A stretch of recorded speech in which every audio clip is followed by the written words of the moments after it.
అంబేద్కర్ కోనసీమ జిల్లాలో జరిగిన దుర్ఘటన యావత్ రాష్ట్రాన్ని కంటతడి పెట్టించింది. ముమ్మడివరం మండలం కమినిలంక వద్ద గోదావరి నదిలో జరిగిన ప్రమాదం ఒక విషాదఘాతగా మారింది. సరదాగా గడిపేందుకు వెళ్లిన 8 మంది యువకులు తిరిగి రాని లోకాలకు వెళ్లిపోయారు. ఇప్పటి వరకు 7 మృతదేహాలు లభ్యమయ్యాయి. ఒక్కొక్కరి మరణం వెనుక ఒక్కో విషాదగాథ దాగి ఉంది. ఈ తీవ్ర దిగ్భ్రాంతికి గురిచేసింది.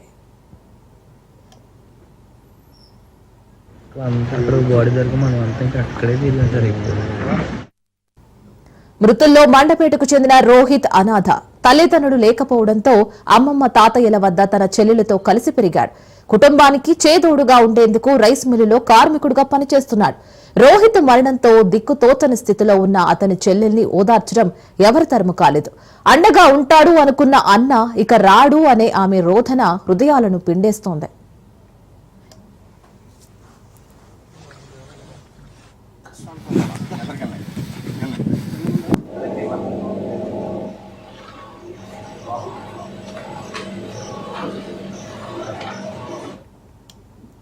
కాకినాడకు చెందిన పాస్టారు కుమారుడు పాల్, క్రాంతి కూడా ఈ దుర్ఘటనలో గల్లంతయ్యారు.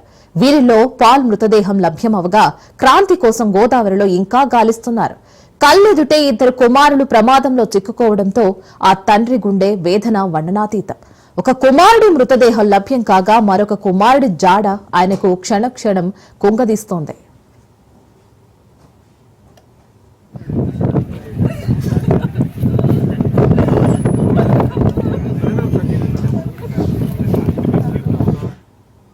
కాకినాడకు చెందిన నితీష్ తన చదువు తండ్రికి భారం కాకూడదని భావించాడు.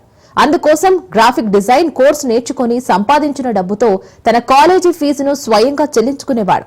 కష్టపడి చదివి మంచి భవిష్యత్తును అందుకోవాలనుకున్న నితీష్ ఇక లేడన్న వార్తను అతని తండ్రి జీర్ణించుకోలేకపోతున్నాడు.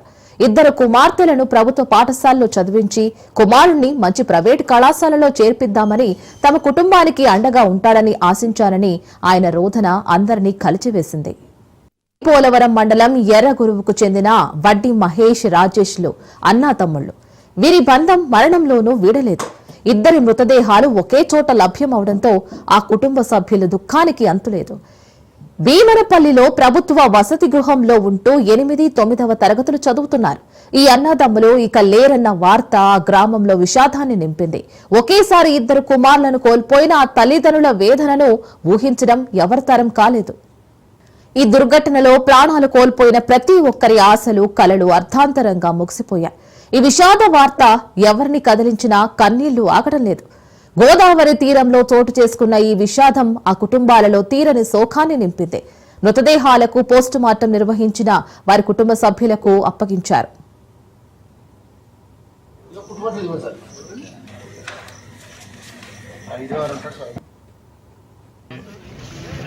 శ్రీలంక శివారు కమిని ప్రాంతంలో ఏదైతే గోదావరిలో జరిగినటువంటి దుర్ఘటన ఏదైతే ఉందో చాలా బాధాకరం. సుమారు 8 మంది అందరూ కూడా 20 సంవత్సరాల లోపు యువకులు మరణించడం నిజంగా చాలా బాధాకరం. చాలా దిగ్భ్రాంతికి గురి చేసింది అందరినీ కూడా. వాళ్ళు ఇక్కడ ఏదైతే శ్రీలంకలో ఏదో శుభకార్యానికి వచ్చి పాపం వాళ్ళందరూ కూడా స్నేహితులు, ఈ ప్రాంతం వాళ్ళిద్దరూ, మిగతా వాళ్ళంతా కూడా వాళ్ళకి సంబంధించిన స్నేహితులందరూ కూడా ఏదో ఆట విడుపుగా ఈ ప్రాంతానికి, ఈ కోనసీమ అందాలని ఈ ప్రాంతాన్ని చూడడానికి మండపేట నుంచి, కాకినాడ నుంచి, అలాగే ఎర్రగరువు గ్రామం నుంచి కూడా ఆ స్నేహితులందరూ ఇక్కడ రావడం, వచ్చిన తర్వాత ఆ శుభకార్యానికి అటెండ్ అయిన తర్వాత మధ్యాహ్నం నుంచి వాళ్ళు ఈ నదీపాయికి, గౌతమి నదీపాయికి వాళ్ళు రావడం, ఇదంతా ఇసుక తెన్నులతో ఉండడం వల్ల పాపం వాళ్ళు ఎవరికి కూడా అక్కడున్న ప్రమాదాన్ని గుర్తించక అదంతా కూడా ఇసుక తెన్నులే కదా అని చెప్పి వాళ్ళు దీంట్లో స్నానానికి చేయాలని చెప్పి వాళ్ళు అనుకోవడం. దురదృష్టవశాత్తు ఈ లోపల ఉన్నటువంటి ఏదైతే నదీ గర్భంలో ఉన్నటువంటి సుమారు, అంటే నాకు తెలిసి ఈ ప్రాంతంలో ఇసుక కూడా తీస్తూ ఉంటారు. ఇసుక నావలకి, ఇసుక పడవలకి ఇసుక తీస్తూ ఉంటారు. పాపం లోకల్ వాళ్ళకైతే, స్థానికులకైతే దీని మీద ఒక అవగాహన ఉంటుంది. దురదృష్టవశాత్తు వాళ్ళందరూ కూడా బయట ఊర్లు సంబంధించిన వాళ్ళు కావడంతో వాళ్ళకి ఈ ప్రమాదాన్ని గుర్తించక వాళ్ళందరూ కూడా దాంట్లో గమ్ముని స్నానానికి దిగడం, ఒకరి తర్వాత ఒకరిని కాపాడడానికి వాళ్ళందరూ కూడా సుమారు 8 మంది ఈ ప్రమాదంలో మరణించడం అంటే నిజంగా ఈ ప్రాంతంలో చాలా చాలా చాలా బాధాకరమైన విషయం.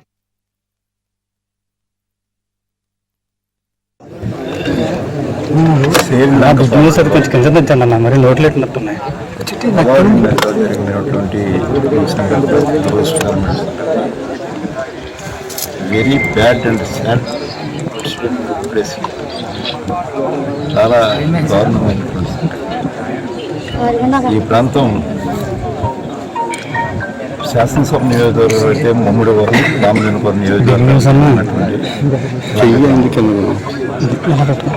దాంతోపాటుగా మండలాలు చూసుకున్నట్టయితే బేగంగవరం మండలం, ఐపోలవరం మండలం, ముమ్మడివరం మండలం, ఈ 3 మండలాలకు చెందినటువంటి గ్రామాలు ఇవన్నీ. ఒకప్పుడైతే ఈ గ్రామాలు అన్నీ కూడా ఏ విధమైనటువంటి గోదావరి నుండి బ్రిడ్జి కానీ లేకుండా చాలా ఐసోలేటెడ్గా ఉండేవి.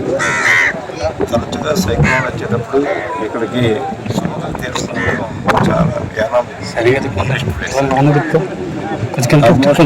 ఒక మాటలో చెప్పాలంటే all the villages are situated in sea mouth, సముద్ర గర్భానికి అతి చేరువలో ఉన్నటువంటి గ్రామాలు. అతి చిన్న తుఫాను కూడా ఎక్కువగా నష్టపోతున్న